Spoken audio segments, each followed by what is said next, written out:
तो वेल आपका स्वागत है आज के इस वीडियो में। तो आज हम देखें, कुछ सुनिए पहले आप। तो ये कि अर्जुन की आंख, सब लोग बोलते हैं कि एक ही लक्ष्य होना चाहिए और उसी लक्ष्य पे ध्यान होना चाहिए और इतना फोकस होना चाहिए। अर्जुन की आंख नहीं बोलते, अर्जुन की आंख किसको देख रही थी उसके बारे में चर्चा होती है। मगर अर्जुन ने कितना कुछ मिस आउट कर दिया फोकस करने में। पूरी दुनिया, जो इतना सुंदर जंगल था उसके आसपास, वो तो देखा ही। तो लोग थे, उसके साथ भी कुछ नहीं उनका जम पाया। इसके हिसाब से मतलब हमें स्कूल जाते हैं, जब स्कूल में जब हम ब्लैक बोर्ड की तरफ, टीचर की तरफ ध्यान करते हैं तो हम कितना कुछ मिस आउट कर देते हैं। इधर उधर क्या चल रहा है, हमें वो ध्यान देना चाहिए। और इसकी बात सुनने के बजाय हमें इधर उधर ध्यान देना चाहिए। यही बात इसका मतलब है। पूरी बात सुनते हैं। वो क्या हुआ कि वो एक लक्ष्य को फॉलो करने में आप जो इतना सब कुछ खो देते हैं, was it worth it finally for Arjun? Manu just take it. मतलब क्या पहली बात तो क्या फाइंड मतलब वर्तित कर दिया, मतलब वर्तित हुआ ना। मतलब उसको जो लक्ष्य पाना था उसने पाया। श्री कृष्ण उनके सारथी बने। क्या इतनी बड़ी बात है यार, छोटी मोटी बात थोड़ी है। Get through the final few moments and final few shots. What was going on in your mind? Honestly, I read a lot of Gita and all. So what was going through my mind is just do what you are meant to do. Do what you are supposed to do, and just leave whatever the destiny. You can't control the outcome of it. So in Gita, Krishna says to Arjun that you focus on your karma and not on the outcome of the karma. So कि अर्जुन की आंख, सब लोग बोलते हैं।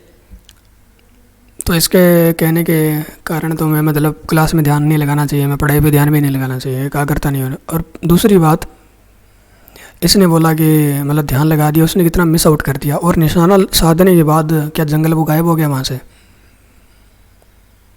वो जंगल था जो इसको जंगल क्या पता देखना ही ना हो।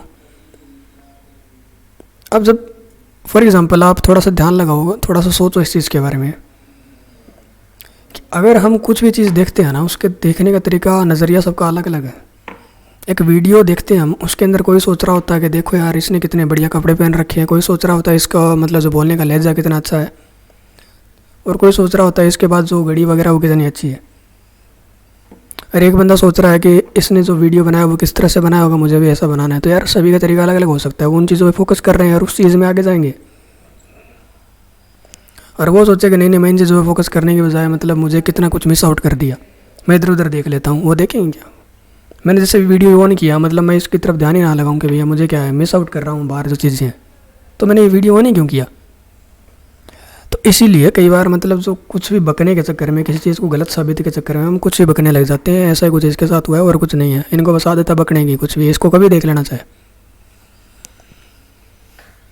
इनको बस जो हमारे घर धर्म ग्रंथ है उनको बस वो तोड़ मरोड़ करने की आदत है और कुछ नहीं है।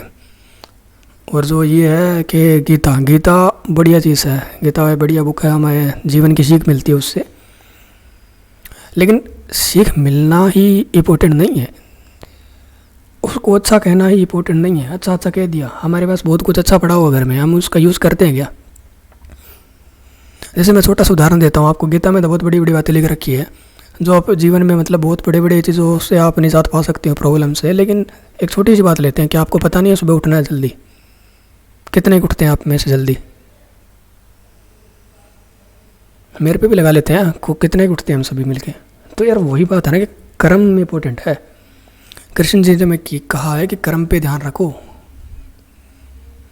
अगर हमें पता बहुत कुछ है लेकिन उसका इम्प्लीमेंट हम जीवन में कर ही नहीं पा रहे ना, तो हम इन्हीं के जैसे ही हैं जो बकवास कर रहे हैं, नहीं कर रहे। और जो मेडल ला रहे हैं मनु भाकर जैसे, वो उस चीज़ को इम्प्लीमेंट कर रहे हैं अपने जीवन में, और कुछ फ़र्क नहीं है हमें और इनमें सभी में। नहीं तो हम इनके जैसे लिबरल की तरह मतलब जो बस बकवास करते रह जाएंगे, या फिर कुछ भी इनको गालियाँ देते रह जाएंगे, इनके पक्ष में बोलते रह जाएंगे। और जो आगे बढ़ेगा वो मनु भाकर की तरह मतलब जो मेन चीज़ थी उसको पकड़ेगा कि यार हमें कर्म तो करना पड़ेगा, काम तो करना पड़ेगा, मेहनत तो करनी पड़ेगी। ये तो श्री कृष्ण जी ने कहा है। भगवत गीता का सार ये था कि कर्म करो। फल की चिंता से मतलब फल के बारे में सोचने से रहित होकर कर्म कर रहे हो, वही इंसान कर्मयोगी है। बात ख़त्म। और वही जीवन है। तो आज के लिए इतना ही। धन्यवाद।